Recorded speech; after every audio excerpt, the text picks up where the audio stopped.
Hello, Guilty Feminists. This is an extremely special extra episode. We are being joined by Budour Hassan, Amnesty researcher on Palestine, who's currently in Jerusalem, and Dr. Khaled Dawas, a Palestinian British surgeon working in London who's just come back from Palestine. Obviously, this content is difficult to hear, but much harder to live.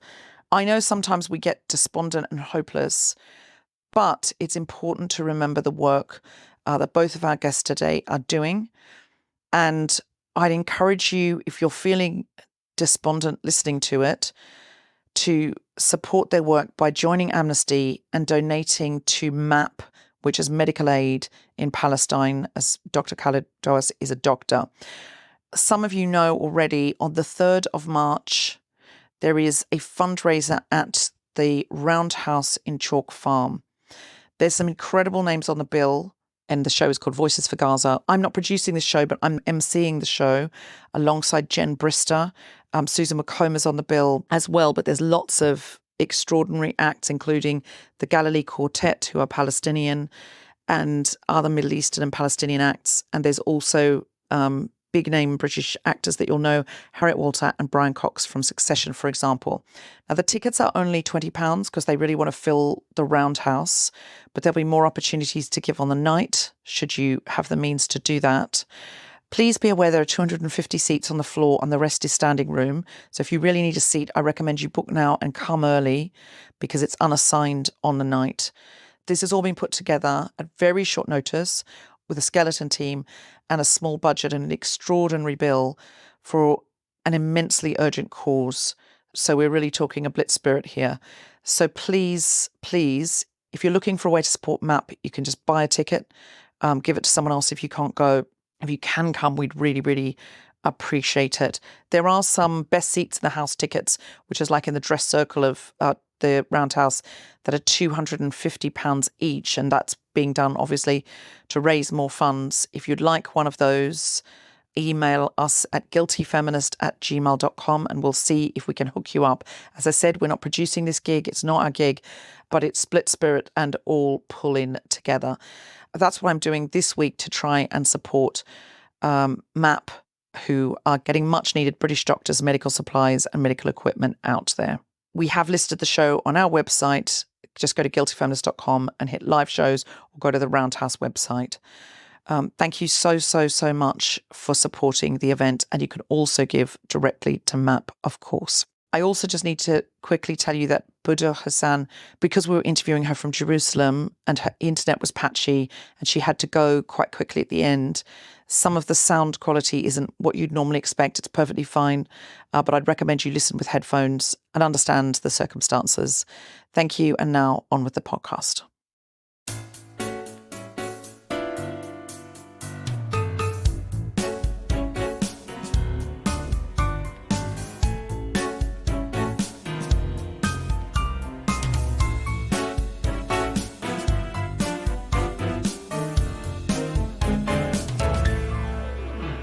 Today with me, I have Budour Hassan, who is Amnesty International's researcher on Palestine. She previously worked as a researcher and advocacy officer at the Jerusalem Legal Aid and Human Rights Center and as a freelance writer for several media outlets in both English and Arabic. She is based in occupied East Jerusalem. Also, I have with me Dr. Khaled Dawas. Dr. Khaled Dawas is a Palestinian British surgeon working in London. He was part of the first emergency medical team to visit Gaza since this latest crisis started, and he was there over Christmas and New Year. He has frequently travelled to both Gaza and the West Bank, but has worked as a doctor specifically in Gaza. His most recent visit to the West Bank was in 2022. Khaled is chairman of the UK registered medical charity FQMS, which works with Palestinian medical schools. He's also a trustee of the Abraham Initiatives, which aims to improve the opportunities and lives of Palestinians living in Israel. He grew up in the Middle East and has family in Gaza. Khaled, you were in Gaza quite recently. Can you tell us what it was like? Going to Gaza in a time of war is very different to what it was like when I last went there, which was in the summer. I went in the summer of 2023. And the difference being that the state of people's lives is much, much worse. I mean, I think there's no pretense that Gaza was perfect before then. I think, some people hark back to Gaza being well built and green and so on beforehand, but it's not like that at all. Gaza was very impoverished. Gaza had lived under a siege for many years, since 2007, and life was difficult for then. But it was a very different kind of difficulty, where it wasn't the volume of people's lives under threat, under hourly threat, as it was when I went this time round. So the first things I noticed when I went into Gaza was that the senses and the sense of what's going on hit you very quickly. As soon as you walk in through Rafah, you hear the bombings, you can see the clouds, the mushroom clouds in the distance, and you can smell the gunpowder. And then about an hour and a half later, when we were in the house we had rented to stay in while we were there, every shelling came with a shaking of the building. So that was a very dramatic introduction to Gaza. And then the next 2 weeks really was about trying to acclimatize and deal with the volume of human tragedy that one sees on a regular basis. Even outside the hospitals. I mean, the hospitals were particularly bad because you see the extreme end of what's going on to people's lives. But driving through the streets, and we had a car that took us from our residence to the hospital every day and then took us back, you can see the difficulty, the water collections that people had to do to get water for their own homes, for their own use. There was no electricity at nighttime. So at nighttime, as we looked over the fence of our house, it was complete darkness. And at nighttime, all you hear were the drones flying overhead, and the constant lights. You see a lot of lights. There are lots of surveillance planes flying over the skyline of the skies of Gaza. And on average, you count about 6 or 7 flashing lights, planes flying overhead. And then obviously the nighttime was particularly bad because of the bombing. The shelling and the bombings were more intense during the nighttime. So really, in summary, it was, and I use this phrase because it sounds flippant, but it's not meant to be. It's a feast for the senses. It's everything that you perhaps don't want to see and hear happening all at once, and it's quite a lot to absorb and process in a fast amount of time. But you do. Interestingly, after a couple of days, got very used to the shelling and the noises. It sounds incredibly stressful, even if you are consciously get used to it. Presumably your amygdala is constantly activated, and the people that are living there all the time must be going through extreme trauma. Budour, as Amnesty's lead researcher on Palestine, can you tell us what you found while researching the current assault on Gaza? So, since joining Amnesty in July 2022, this is the latest offensive that I'm researching on Gaza. There was a 3-day offensive by Israeli forces in August 2022. There was a 5-day offensive in May 2023. And in both assaults, we documented war crimes and we documented mass suffering in both. And the one question that was really calling is what happens after these relatively small, relatively short offensives ends. There was so much destruction, there was so much suffering, and there was so much grief.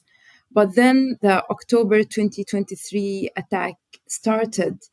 And really, in terms of investigating it, in terms of the sheer immensity and the magnitude of everything, it was obviously different to any other assault that previously happened in Gaza. And in Gaza, we're talking about successive rounds of attacks within the last maybe 16 years. So there is every couple of years, there is another round of attacks, which irrevocably changes people's lives. Now, in this attack, there are several patterns that we documented through our different investigation. Perhaps the most shocking of them all was the systematic wiping out of families. Almost in every strike, we documented the killing of 3 generations of the same family: grandparents, parents, and children. Grandparents perhaps as old as 86, meaning that they have survived the Nakba, the catastrophe of 1948. meaning that they were displaced from their original homes in Israel and became refugees in Gaza after 1948. And then their children, who probably were born just after the occupation of Gaza after 1967. And then the grandchildren who knew nothing but siege, nothing but blockade, nothing but successive rounds of attacks. All these generations would be wiped out in one strike. Another pattern that we documented, because so many of the buildings that we investigated the airstrikes on were buildings full of civilians and families and of displaced people. So the one building, say in Rafah, would be home to families, relatives displaced from the north at the orders of the Israeli army. And then the original families who had hosted those who were displaced, their relatives, their loved ones, who had gone there to seek shelter, hoping that they would provide a safer place for their families, only to find out that in Gaza there is nowhere safe. We documented strikes across the Gaza Strip earlier. At the early stages of the war, we managed to investigate few strikes in the north and in Gaza City, but then we could only investigate strikes in the central areas, in the Deir al-Balah area, and later mainly in the south, in Rafah. And the patterns of bombings on entire families that would kill entire families, the pattern of direct attacks on civilians and civilian objects, where our research did not find any indication that were military targets or military in the vicinity or inside the homes, or indiscriminate attacks that even say if there were any military targets in the vicinity of the attack, the type of weapons, and then the sheer strength of the attack. And as Dr. Khaled said, so many of the attacks we documented happened late at night, when entire families were sleeping in their beds, and when the Israeli army, upon launching the attacks, predicted, or should at least have predicted and anticipated, that entire families were sleeping. So many survivors told us that the first thing that they woke up to is finding themselves under the rubble and trying to scream, trying to call for their loved ones. In addition to the aftermath, of course, of these attacks, because so many of the survivors we met, because they have to be displaced, would tell us also about the guilt of surviving the attack, of being the sole survivor of their families, and the difficulty of keeping up, of not really even having time to process the grief. There is something happening in Gaza over the past 4 months that, unlike other previous attacks where at least the families could mourn, could find some space to mourn together, to collectively grieve and mourn together. In this offensive, there is no space and no time to mourn. There is no time in the sense that people would just try to find a place to stay in, to try to escape the next bombing, and no space in that people don't have a house, don't have a place, don't have anything to bury. The only thing that they have left of their loved ones are shreds, unrecognizable, unidentifiable shreds of their loved ones that they would have to bury in mass graves. So this denial of the right to grieve, of the right to mourn, has been so shocking in Gaza and so painful for the families to not be able to at least say goodbye to their loved ones with dignity and peace. Khaled, we've seen reports of doctors having to operate without basic medical supplies, operations without anesthetics, and of hospitals being attacked by the Israeli army. What was it like working under those conditions? I saw all of that, but what I would say is that the hospital we were at, which was in Deir al-Balah, was called the Shuhada al-Aqsa Hospital, at the time had anesthetic drugs. So I didn't have to endure and did not observe the agony of seeing patients having that kind of thing done to them.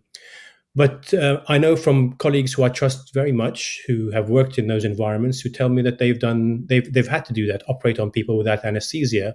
And the examples which particularly bring tears to my eye are cesarean sections and amputations. And I think amputations, amputations, we saw what tended to happen is that people would come in of all ages, coming into the emergency department with their legs hanging by a thread.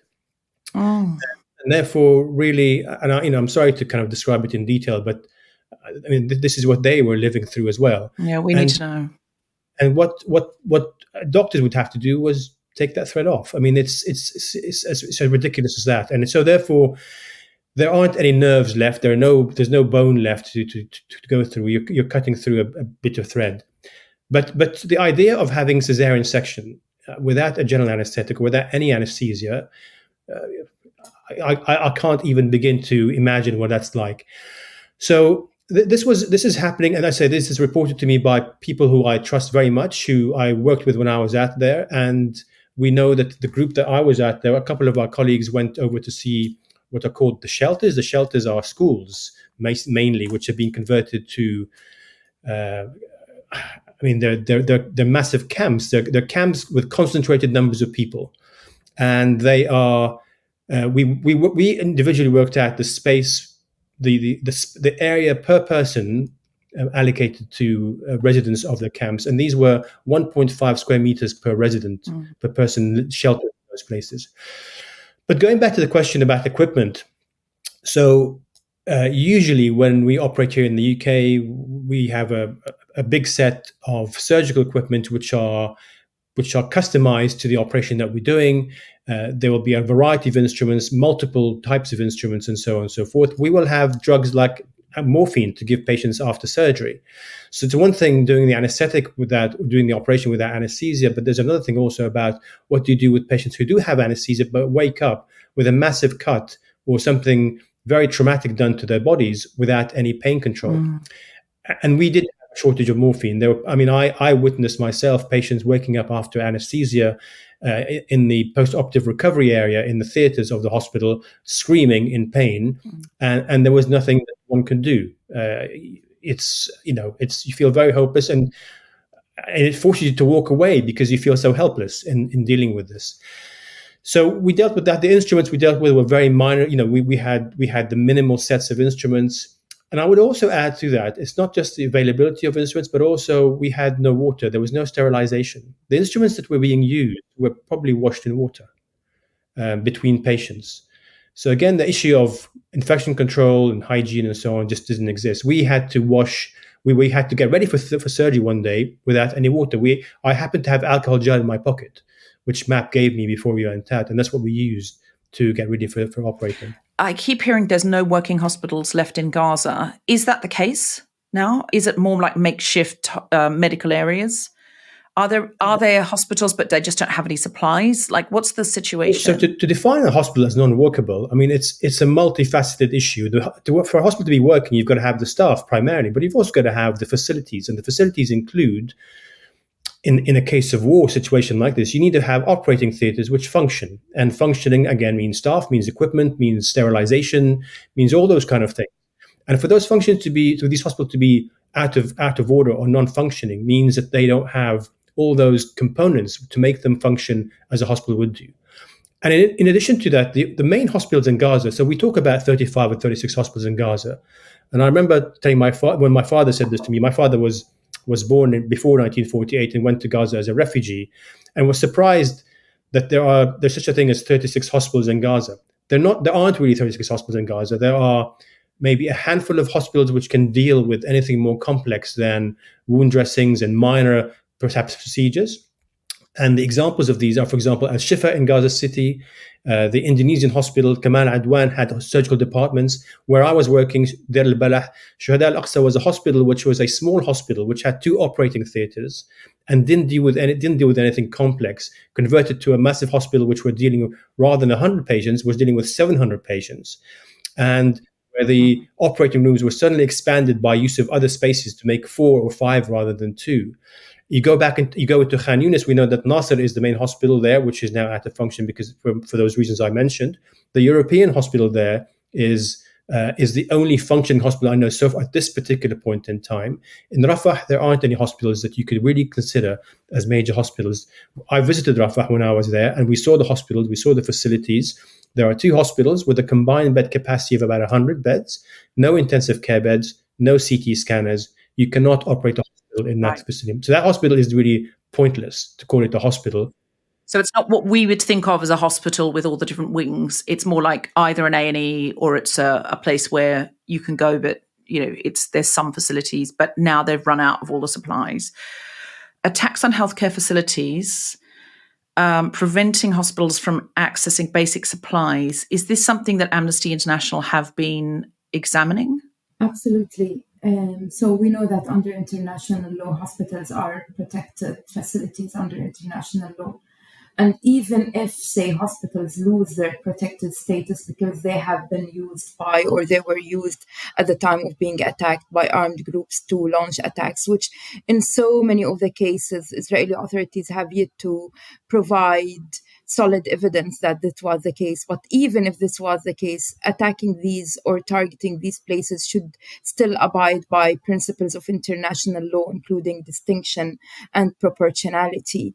And so there are different levels of violations. But then there is also the other dimension of targeting hospitals, which means targeting hospitals by failing to provide or by preventing the provision of medical aid or necessary material that is required for the hospital to function, including fuel, including water, including medical supplies. And we know that under the provisional measures that the International Court of Justice indicated, among these provisional measures was the immediate provision of aid and of aid into Gaza, which Israel has so far, over almost a month since that was issued by the International Court of Justice, Israel has so far failed to do. And this is something we are investigating. And then there is obviously also the issue of even accessing hospitals.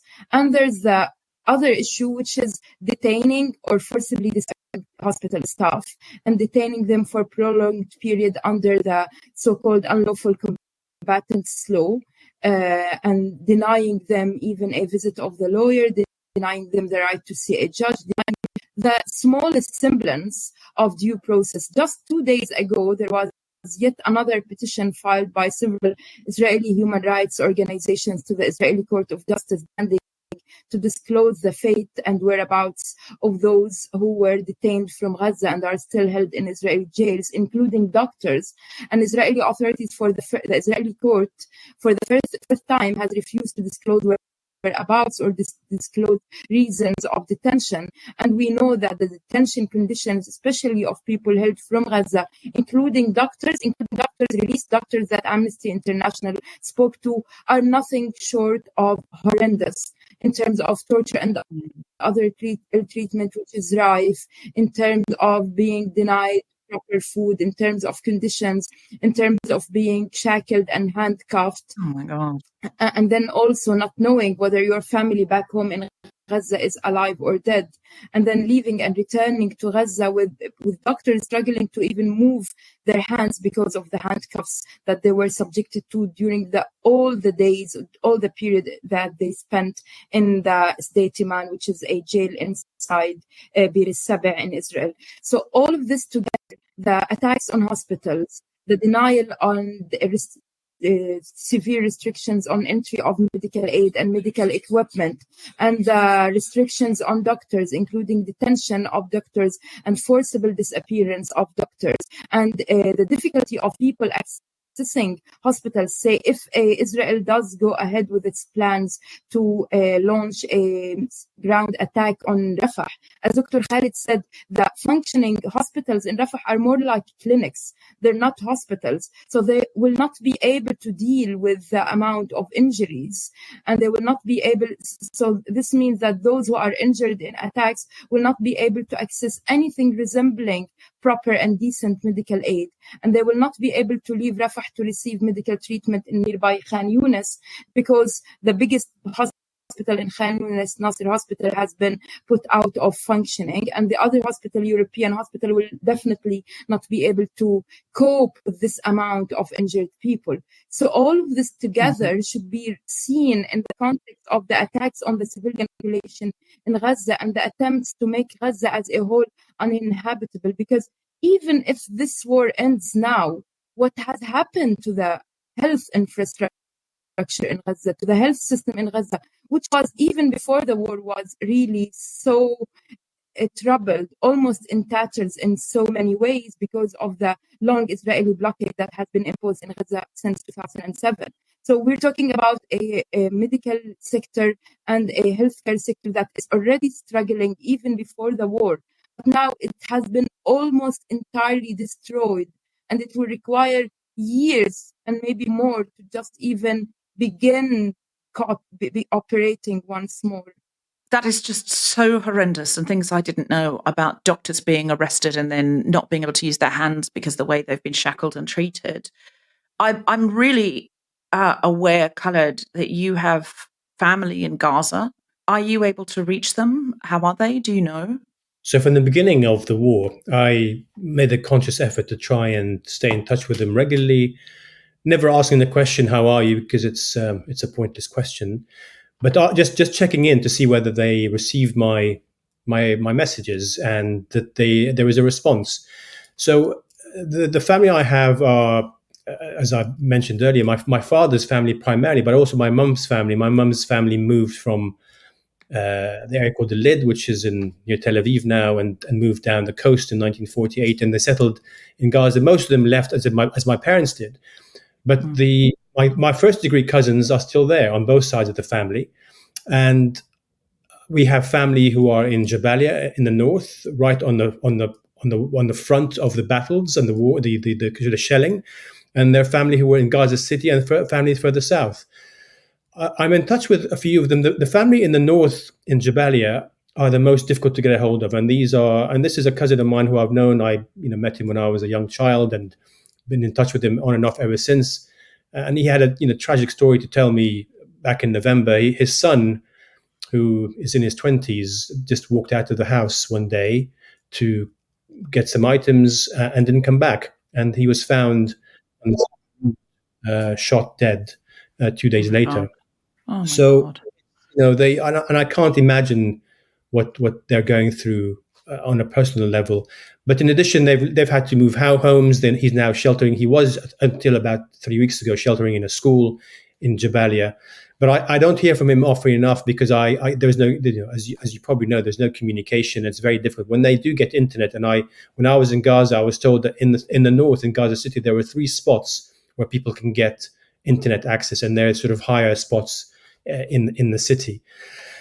So that's been very difficult. I've got family who've moved from Gaza City itself, and some of them managed to get out to Egypt, and in fact were in the news recently because they managed to get visas to go to Australia for a few months to stay there while things settle down until they reassess what they're going to do with their lives. Because again, like Budour was saying, what happens when the war stops? There's nothing to go back to, and I'm sure that's intentional. And then I met some other family who I'd not met before. They're more distant relatives in Deir al-Balah who came to the hospital when I was staying there because I wasn't allowed to travel out of the hospital. I had to ask if they wanted to come along, and I was very careful to insist that they shouldn't put themselves in any danger. So there are lots. I do have family there. I have on my maternal side somebody who was quite close to the hospital, and I saw him a couple of times, and I've been seeing him in Gaza whenever I've been going.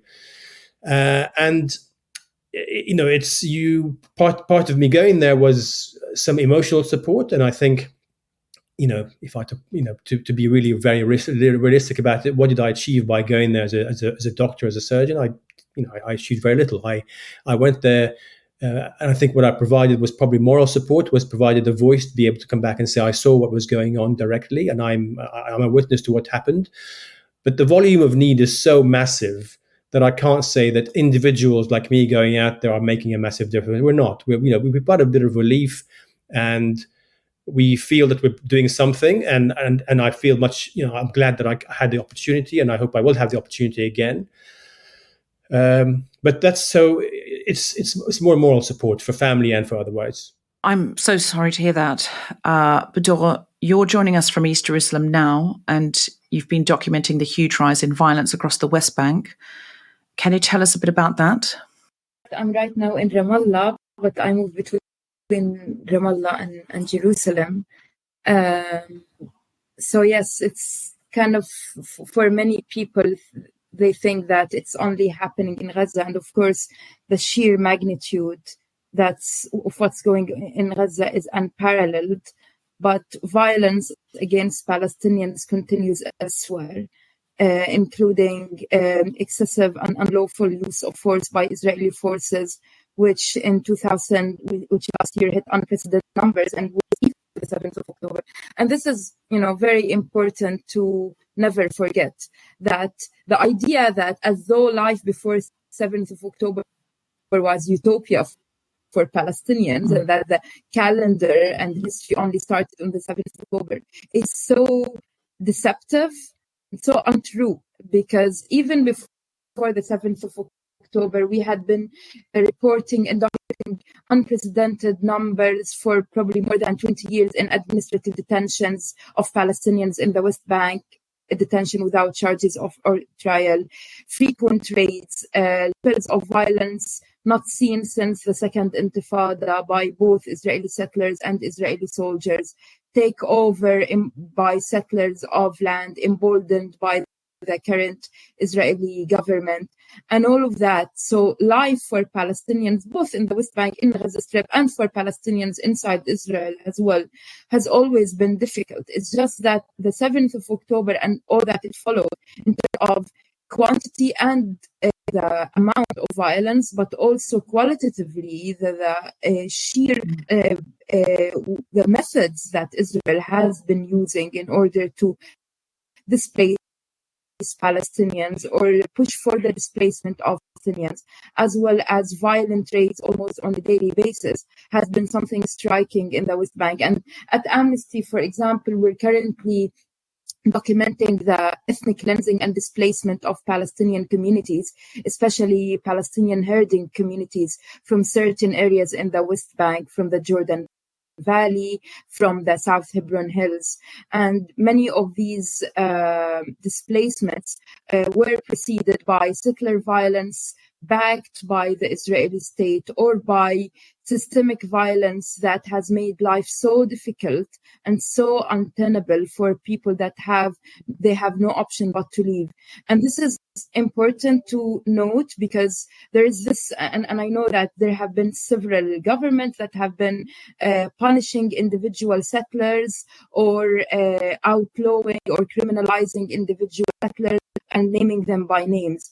But the problem is that this punishment of individual settlers ignores that at the root of this individual violence, there is a system that has promoted, tolerated, and created the environment that allowed these violent settlers to flourish. The whole business, the whole existence of settlements in the West Bank is existentially violent.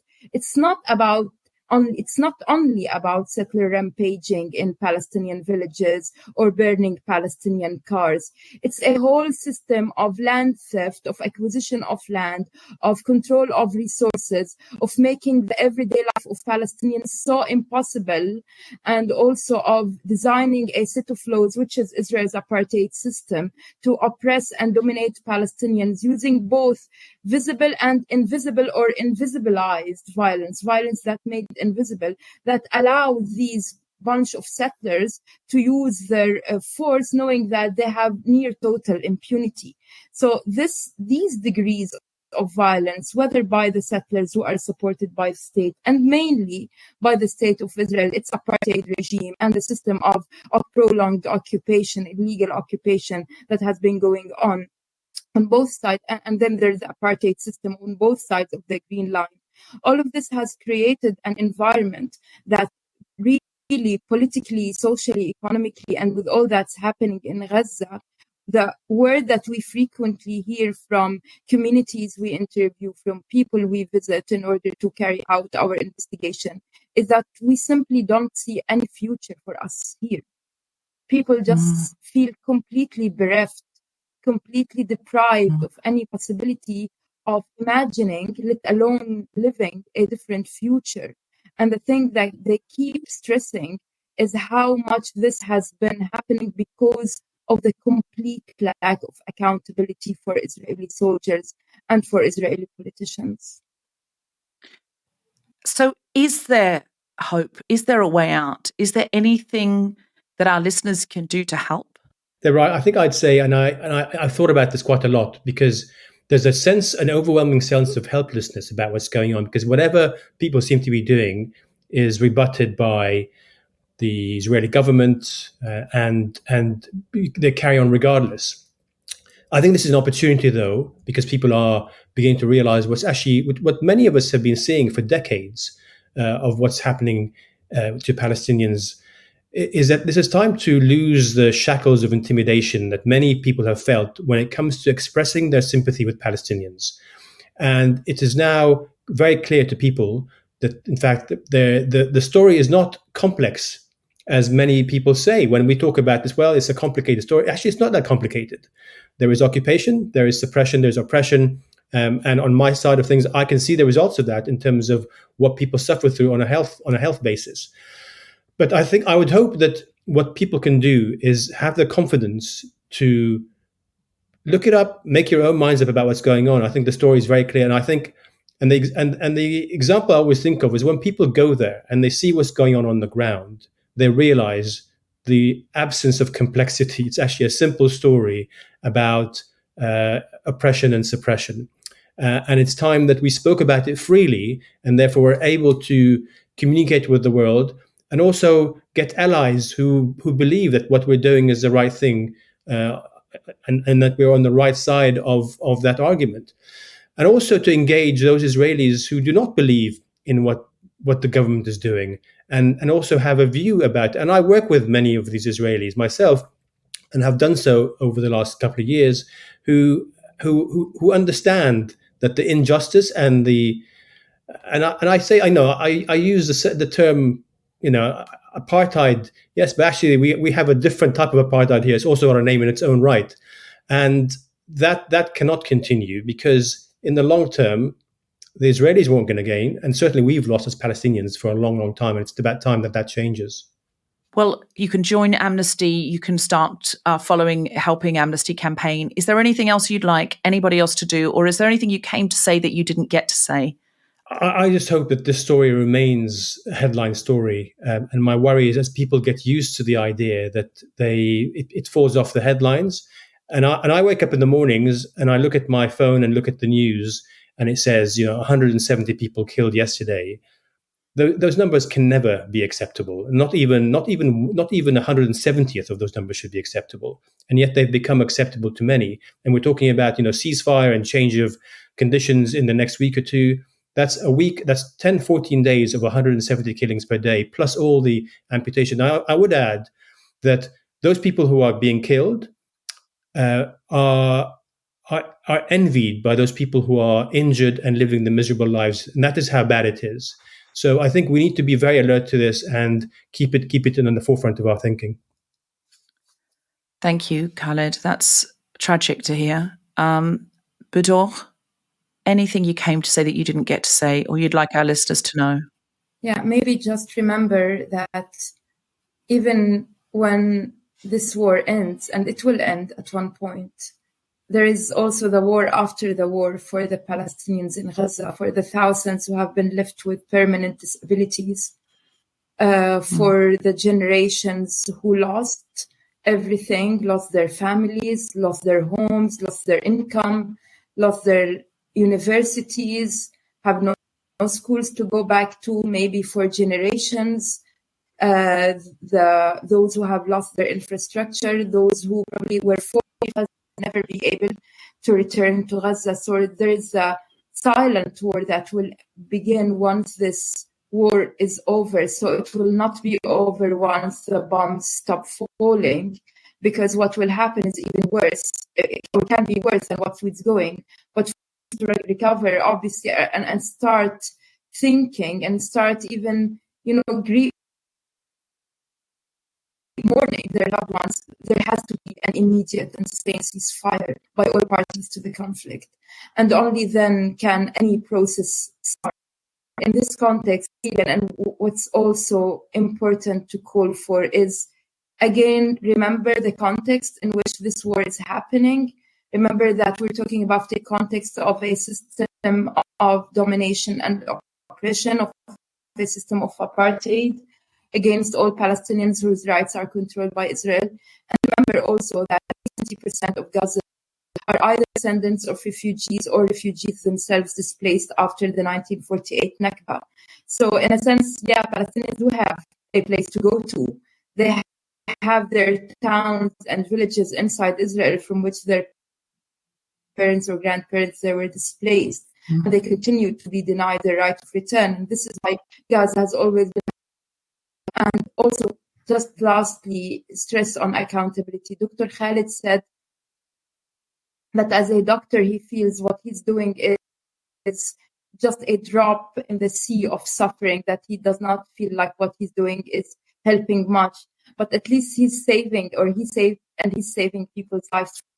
Rights workers, we document, we bear witness, we feel the weight of the witness, the testimony that we're bearing, because people we're talking to have barely any WhatsApp or connection to talk us to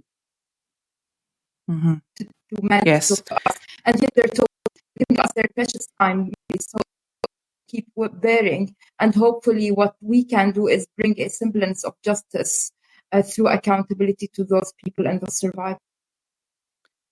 I agree. And whatever we can do, we must do. And Khaled, I'm sure that what you have done has been to raise great solidarity and hope as well as healing. And what you're doing, Budour, bearing witness, reporting, documenting is so, so important for Amnesty International. I thank you both for your hard and brave work. And we hope that our listeners listen and share, continue to talk, continue to keep it in the headlines, continue to post, donate to MAP if you don't know where else to donate to, because they're getting medical aid to Palestine.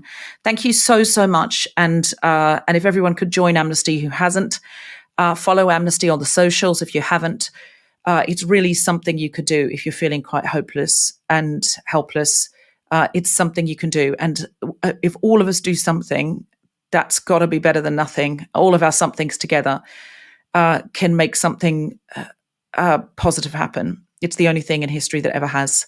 Thank you so, so much, Budour and Khaled. You've both been absolutely magnificent to come on today and share this. I know it can't be easy, and we really appreciate it, and all our listeners appreciate it. Thanks, Deborah. Thank you. Thank you so much for listening. Please don't be despondent. Join Amnesty, follow MAP, support MAP, and please buy a ticket if you possibly can for our fundraiser, and get there early if you want a seat, or if you could afford to buy one of the VIP tickets, all the money goes to MAP. Please do get in touch. That's roundhouse.org.uk for tickets, and the show is called Voices for Gaza, or you can find it on the Guilty Feminist live shows page, Voices for Gaza. Thank you so much. The Guilty Feminist is provided exclusively from Acast. Find it wherever you get your podcasts.